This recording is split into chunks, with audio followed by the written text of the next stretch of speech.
बिस्मिल्लाहिर्रहमानिर्रहीम अस्सलामु अलैकुम।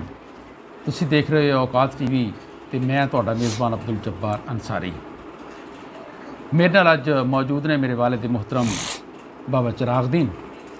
अज इन्हों एक असी जहमत दी है कि सानू एक स्टोरी सुनान जिहदे विच एक सियाणा बंदा एक लड़की दी अख दे विच सूल चुभ जाती है, वो किस तरह कढ़दा है, ये असी पुछदे हैं अब्बा जी नूं। अस्सलाम वालेकुम अब्बा जी। वालेकुम अस्सलाम। अब्बा जी वो वाक़या कित्थों दा है, कदों दा है ते वो किस तरह होया?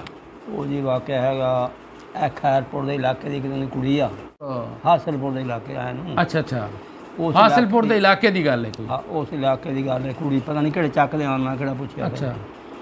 ते ओ शोदा किते गर्मियां नूं गई लैके तंदूर आस्ते लकड़ी, हाँ पिंडां दियां बच्चियां जिवें। आहो हाँ जी। वो लकड़ी लै गई ते अगों आया नेर, वो छापा को छुटिया या किवें होया, वो बेचारी अख दी वज के छापा। अच्छा। सूल अख दे गई टुट गई आने दे विच, ओए होए होए होए होए। ते उत्तों दी मास फिर गया। ओए हाय। जो मास फिरिया अच्छा। वो जनाब रिश्तेदार च डॉक्टर को इधर उधर जिथे बेचारे दा कोई दस पवे वो जान निश्चर ताकि हो आए। ये कितना कुछ पुराना वाक़या है? ये मेरे को 54 सालों का। अच्छा अच्छा। अच्छा, वो जनाब जिसले कोई ने गल कितों बनी, उन्होंने किसी ने आख्या यार इतने हासिलपुर एक है पिया, हासिलपुर दे नाल चक लेंदे चढ़दे पासे उत्थे का डॉक्टर हैगा, तुसां ओहदे कोल लै जाओ, ते बंदा बड़ा सियाणा है वो। अच्छा। जे समझ गल आ गई। अच्छा, कोई हकीम टाइप बंदा सी? हाँ हाँ हकीम। अच्छा। ते ओहदे कोल जाओ, ओहदे कोल लै गए। आउंदी लड़की ने वेख्या, जल्ले पहुंचे उन्हें आख्या डॉक्टर जी बच्ची वेखी ने साढ़े ने भाई वेखी है, मेरी अख कंडा वज गया ते उत्तों दी मास फिर गया। अच्छा, मतलब है उन्हें बच्ची दी चाल तो पहचान लिया? जी जी जी। अच्छा, जिस वे हो उन्हें आख्या दसो जी उन्हें दा हाल। उन्हें आख्या भाई मैं तैनूं एक किस्म दा लावना फाए। अच्छा, जे तुसां बर्दाश्त कर सकदे ने तां मियां मैं कर दांगा, ते नहीं मियां लै जाओ घर नूं। उन्हें आख्या जी जिवें हुंदा है कर। उन्हें आख्या घड़ा भरो पानी दा घड़ा भरा लिया, भरा कुड़ी नूं धुप्पे खड़ा करता, गर्मी दी मौसम सीगी। अच्छा। जो कुड़ी सिर ते घड़ा रखता ते कुड़ी दा फिर पसीना आना शुरू हो गया। ज़ाहिर गर्मी भी सी, सिर ते भार भी सीगा, तकलीफ भी सी। पैरों में जनाब पानी बगी जावे, पसीना पसीना।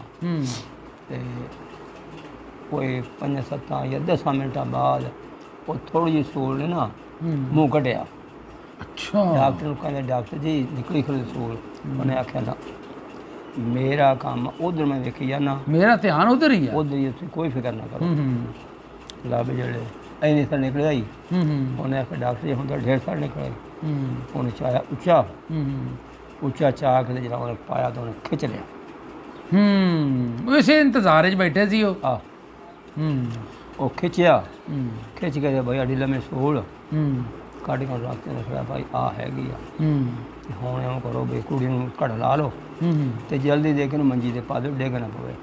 अच्छा अच्छा ठीक है जी। मैं कुड़ी ने फद्या, घड़ा फद्या, कुड़ी ने मंजी दे पाता छावें पा के भाई इन्हें तुसीं उठाउणा नहीं गा, मर्जी ना उठू। जदों इहदी नींद पूरी हो गई ये आपे उठ खड़ोगे।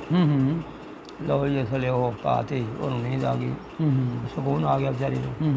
जो सुकून आया वो सम पई, तो वो दिन जो सी रहिंदा सी वो भी पई रही, रात ही पई रही।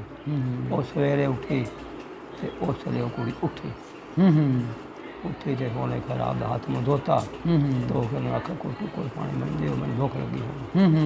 खैर उन्हें जरा कुछ सीगा खाण पीन दिता, जी जी खादा पीता, उन्हें खा पी के पुछते हूँ डॉक्टर नूं डॉक्टर जी हुण दसो भी हाँ तुहानूं किन्ने पैसे देइए? उन्हें आखना कोई पैसा नहीं। बिल्कुल। ते तुसीं मियाँ जाओ, मैं किहड़ा कोई खर्च कीता हाँ, लै जाओ मियाँ बच्ची घर नूं आप जी। उन्हें आख्या जी बड़ी मेहरबानी, ते वो लाजमी घर।